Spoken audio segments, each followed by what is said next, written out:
So one fine morning, Umesh Kalbag, a friend who used to assist Bashu Chatterjee and other friends, one morning he just came and I was sitting at home and he said, Dinesh, are you at home? I said, yes, I am.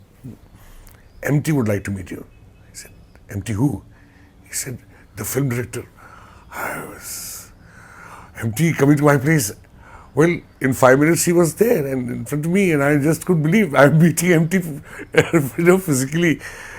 And it was a great moment, and he sat and I offered him water.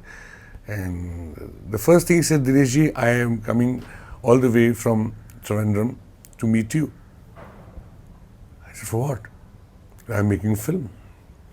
And it's in Manju. You must have gone through this story. And I felt so ashamed. I said, no, I'm sorry, I have not. He gave me a pocketbook kind of a thing. I said, I'll go through it right now. Then he narrated the thing, and we had a nice afternoon. Till afternoon we were together, and I could visualize the whole thing he was imagining. And I think about third or fourth month, we were in Nainital. Month I think was October, November, I think. And Nainital was absolutely empty, no tourists, no nothing. Off season, we say. And we stayed in this Royal Hotel.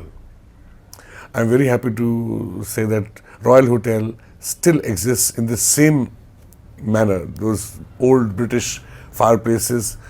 I'm quite nostalgic about those evenings when we sat in front of the fireplace and I was sipping my hot water and brandy, and MT was sitting in front of me. He was not drinking, he was with his bees, and he had offered me those big cashews.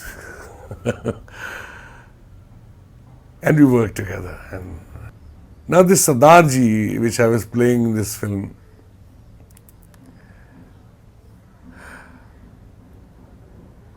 was actually a symbol of hope. Someday something will happen and everything will be all right. And he himself is waiting. The great dialogue I remember, death is like a clown with no timing sense. And I remember to tie a turban on my head, Sardarji used to come.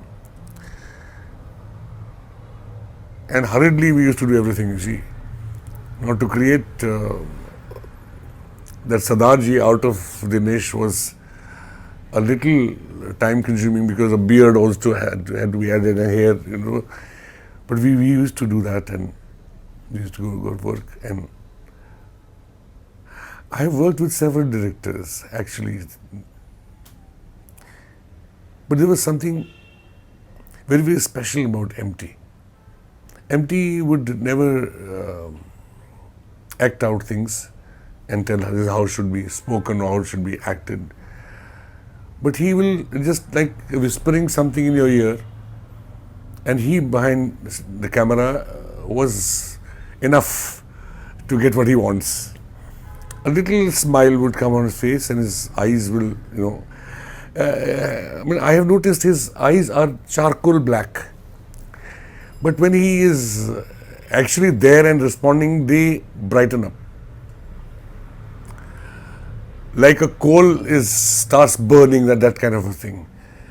So you could, in his eyes you could see he may not just smile that you are doing something right, or they'll go absolute dead. I've seen that also happening. A couple of times maybe I faltered or something, but he would never ever discourage an artist. I've seen him handling bad actors also, but to get great work out of them, I think MT is the director. Because I think he is a poet, more than a novelist or a storyteller. I always felt he's a poet because his imageries are all poetry. You go through Mist, it's all poem, all through poem. Mist and clouds and trees and chinars and breeze and stillness. we're lucky that he was born in this country. We're really lucky, and I'm luckier that I worked with him, and hopefully I'll be working with him again. But I certainly would like to come and meet him, be with him for some time.